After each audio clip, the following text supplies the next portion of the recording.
Pagmasdan nyo yung mangyayari dito.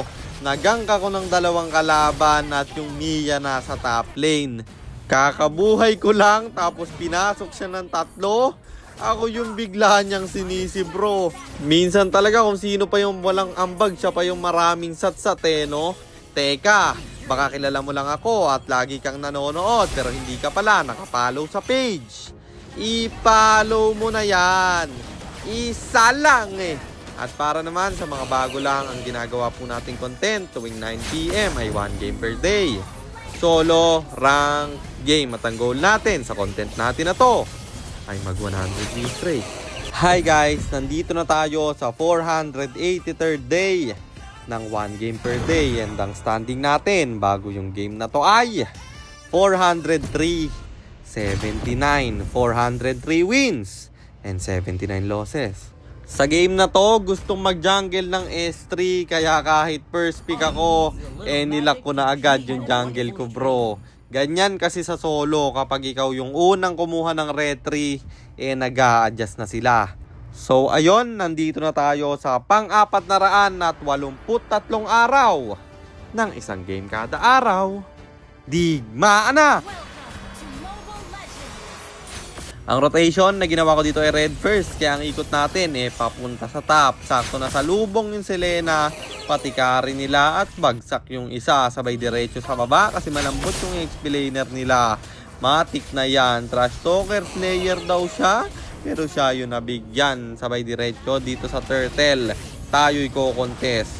Ultimate ko sinalo ng Selena at mabibigyan siya. Pulahan na rin yung alpha at nakuha ko pa yung turtle doon. Bagsak yung dalawa, lamang na kami sa laban na to. Nabasag ko pa yung Tori sa gitna at nakuha ko pa yung blue. Kaso lang, pinanggigilan nila ako. Nabigyan ako doon na dito na nagreklamo yung Mia. Umasim sila sa top lane kaya umangat yung mga kalaban. At nung siya ay inabutan, ako yung biglang sinisi niya man. Ano ba yan? Kakabuhay ko lang. At syempre, hahayaan ko ba na wala kaming bawi? Syempre, kill agad ang aking hinanap. Bagsak yung retry holder ng kalaban at dahil doon, yung turtle libre naming nakuha. Sabay diretso sa gitna, sinalo yung ultimate ko ng Selena, pati carry mamamatay at tayo'y babasag ng Tori nila. Inhibitor na lang yung natira, kaya mahihirapan na sila. At yung Natalia dito nag-i-invisible pa. Malinaw yung mata ko boy at na-slow pa siya ng balir. Wala nang takas ng Natalia doon at yung Tori pa ay nabasag sa top. Ito yung kagandahan sa Harley guys kahit mage siya mabilis pa rin mag-push. At tinamaan ng pana dito yung Matilda pero yung carry ang sasalo ng ultimate ko. In out lang sabay TP sa muka. Nanggigil tuloy yung Natalia at pumalo up na yung kampi niya. Selena ang aking pinuntirya dahil ito yung pinakamalambot sa kanila. Natalia papasok pa pero meron pa ring tulong yung guiding wind. Gusto ko sanang i-maniac pero nakatina yung alpha nila kaya in-out ko na lang at tumiretso sa Lord.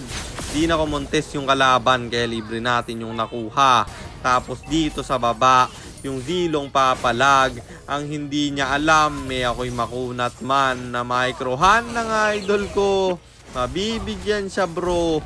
Pwede na naming irekta sa gitna to dahil may lord din kami. Susundutin ulit ako ng Zilong pero madadodge ko na naman at pwede naming basagin yung Tori dito sa baba at pwede na tong tapusin.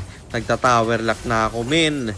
Puno yung buhay ng lord pero hindi ko pa talaga tinower. Nalibang ako dito kasi masyadong marami sa harapan at ang binlis kinlir ng kalaban yung lord namin na yun. Pero nagtower pa rin ako sa kagustuhan kong tapusin bro. Pero Natalia na lang nung nawala yung minions at kulang sila ng dalawa. Dadash in pa yung alpha. Papasukin ko yung Selena at napatay ko siya.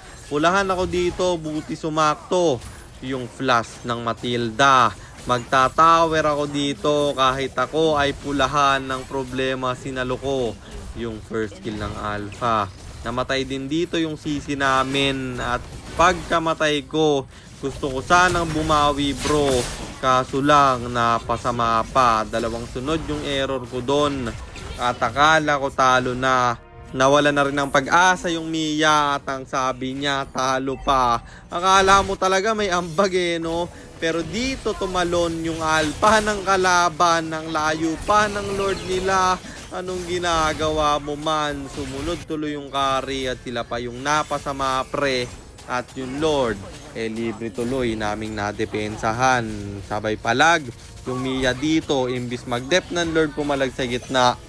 Good trade naman kasi nakapita siya ng isa at yung Zilong dito ating papalagan. Bibitawan ko yung Winter Crown kasi alam ko na masakit yon. Pwede na nga sanang i-end to pero lumalim yung carry nila kaya siya na lang ang aking pinuntirya dahil doon kulang sila sa Lord.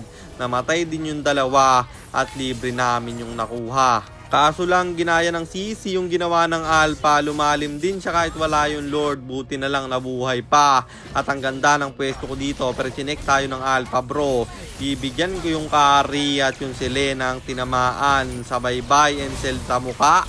Matatapos ang laban, kaya panalo na naman tayo at ang standing na natin ay 404, 79, 404 wins and 79 losses. At yun lang, sana meron kayong natutunan sa content natin na to. Kung meron man, pakishare lang. Then after nyo i-share, mag-comment na rin kayo ng pa-shoutout para ma-shoutout po kayo sa mga next nating content. At i-comment nyo na rin ang inyong mga katanungan kasi baka malay mo sa next nating content, comment mo naman ang mapili ko.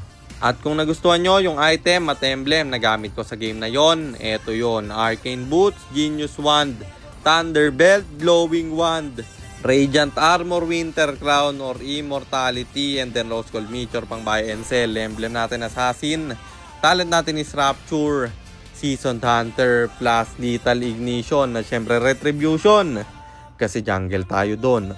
At para naman sa mga gustong magpapilot ng ML account, mag-PM lang kayo, nagre-reply ako at syempre may bayad yon. Kahit hanggang anong rank pwede nyo ipapilot, kahit anong hero pwede nyo ipaspam, basta may additional payment pag magpapaspam kayo ng hero. At yun lang guys, sana nag-enjoy kayo sa content natin na to. At shoutout sa iyo Rainier Pabriker, kay Francis, kay Kael, Valtorin at kay Chibi Cute. Maraming salamat sa inyong suporta.